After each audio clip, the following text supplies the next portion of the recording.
Let's talk about the red hats and how they go back all the way to Mesopotamia, even before Phrygia, even though these are called the Phrygian cap. The same red hat that Islam uses, the same red hat that the Shriners use, this being a close-up of that Shriner hat. The same red hats that the popes use and that the Catholic higher-ups use. Like, they sure love the color red. Or what about the Grand Dragon, the leader of the KKK, and the hat they use? Same Grand Dragon right here with his red pointy hat. Or the Great Titan KKK outfit, all red with the red pointy hat. This all comes from the same origin. It's just rebranded over and over and over. In fact, it's the same red hat that Make America Great Again is, MAGA. And the company called Red Hat Research, with its director of software engineering being named Nimrod Becker. Like, that's something you cannot make up. Or also sometimes to Nimrod Shanor, who also worked at Red Hat. Two different people named Nimrod that work at Red Hat. Who's Nimrod? Nimrod is the great mighty hunter before the Lord, who decided to rebel against God and the Bible and build the Tower of Babel. Nimrod was a great and mighty hunter before the Lord who rebelled against God. He built the Tower of Babel and expanded his kingdom from southern Mesopotamia into Assyria, where he built cities like Nineveh, Calah, and Rezin. He was essentially establishing centers of Assyrian power. Interestingly enough, the Phrygian cap has roots connected to Assyria and broader ancient Near Eastern cultures, as the Assyrian art shows figures wearing similar soft-pointed hats that influenced the Phrygian style. So they influenced the Phrygian cap. It came from Assyria, where Nimrod happened to establish part of his kingdom. It became known to Greeks as a symbol of Asians or barbarians, later evolving into the Roman pileus of freedom, and eventually the French-American Revolutionary Liberty Cap. You don't say. You see, just like corporations do, they rebrand things. So do these empires. They have gone since biblical times. It's a bunch of rebranding. Why do they do rebranding? To cause confusion. If you stop shopping at Walmart because they do something that's against your values or beliefs, and you go, you know what, I'm going to shop at Target instead. Or if you stop shopping at Home Depot because they go against your values, and you go, I'm going to start shopping at Ace Hardware instead. You don't realize you're still putting money into the same pockets, because the same people still have the same money invested in both companies. It's a win-win for them without you even knowing it. The same thing happens with these religions. The same thing happens with these civilizations, that they rebrand, they grow, they rebrand and expand to cause confusion, because Satan is the author of confusion. God is not the author of confusion. That is why I'm showing you hats from MAGA, from the KKK, from the Catholics, from the Islamic Empire, from Phrygia, from Assyria, because these are all the same people. In fact, they do all the same things, they just call it something different. As you can see, yes, there is strong historical consensus that the horned attire worn by Catholic bishops, known as the mitre or the mitre, was influenced by the Phrygian cap. The development of this liturgical headwear evolved over centuries, drawing from several ancient traditions, with the Phrygian cap providing a direct stylistic ancestor to the early papal head coverings. Now, why would people of God want to wear the same thing that their oppressors wear, who believe in false gods? That just doesn't really add up. The ancient conical Phrygian cap, sometimes called the Phrygium or the pileus, known in the Roman world as a symbol of freedom, was used in early Christian art to depict figures from the East, such as the Magi.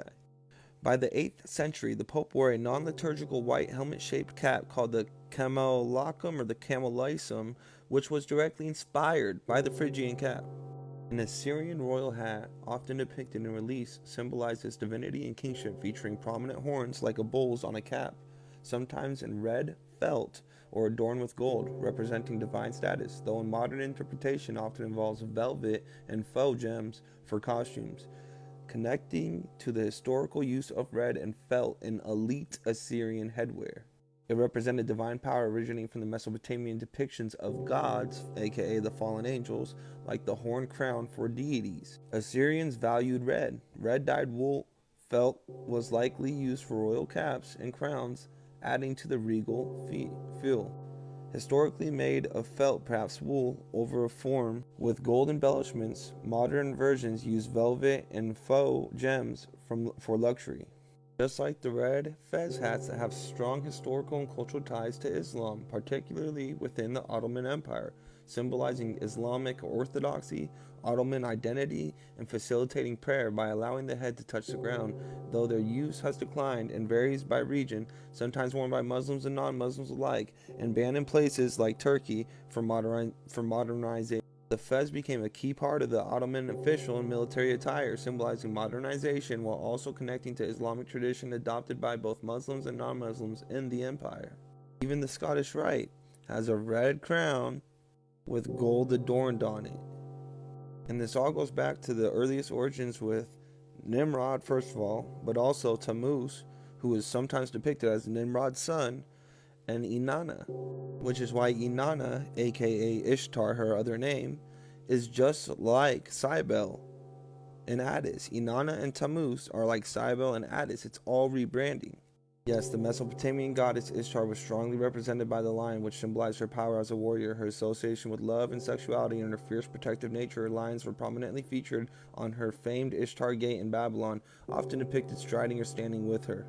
Just like Cybele, the Anatolian mother goddess is famously depicted with lions because they symbolize her power, majesty, and control over nature. She is often shown seated on the throne, flanked by lions, riding in a lion-drawn chariot, or with a lion on her lap, representing her role as the great mother and queen of the wild. The lion, seen as the strongest animal, reinforced her dominance, and her cult, prominent in Phrygia and Rome, used these powerful feline companions in art to signify her divine authority.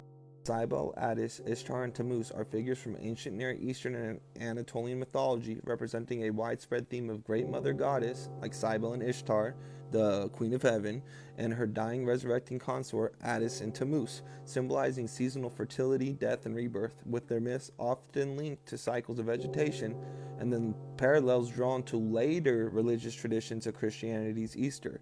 That is because the Catholic Church purposely corrupted what was celebrated in the Bible, like Passover, and switched the word Passover for Easter to bring in the pagan origins. That's why they all wear these red caps that go from pagan origins. Cybele and Attis, the Phrygian Roman, and Ishtar and Tammuz, Mesopotamian, are parallels versions of this archetypal myth, focusing on a goddess mourning her lover's death and his return, bringing life back to the world. Yes, Tammuz, Dumuzi, was often associated with the sun, fertility, and vegetation. Originating as a Sumerian Babylonian deity representing the life cycles, especially abundance of spring and the decline in winter, making him a solar figure linked to the sun's seasonal powers and presence. Yes, Attis was eventually considered a solar deity, especially in the Roman Empire during the later periods, though he originated as a Phrygian god of vegetation and consort of Cybele, often depicted with sun rays on his Phrygian cap, symbolizing his connection to the sun cycle and rebirth. We have Ezekiel chapter 18 verse 14 right here through like 17, I believe. Then he brought me to the door of the gate of the Lord's house, which was toward the north, and behold, there sat a woman weeping for Tammuz. Then he said unto me, Hast thou seen this, O son of man? Turn thee yet again, and thou shalt see greater abominations than these. And he brought me into the inner court of the Lord's house, and behold, the door of the temple of the Lord, between the porch and the altar, were about 25 men, with their backs towards the temple of the Lord, and their face toward the east, and they worshipped the sun toward the east. Then he said unto me, Hast thou seen this, O son of man? Is this a light thing to the house of Judah, that they commit the abominations which they commit here? For they have filled the land with violence, and they have returned to provoke me to anger, and lo, they have put the branch of their nose. Therefore I will also deal in fury. Mine eye shall not spare, neither will I have pity. And though they cry in mine ears with a loud voice, yet I will not hear them. This is literally speaking on the same Tammuz, the same one that's worshipped in all these red hats that I've shown y'all.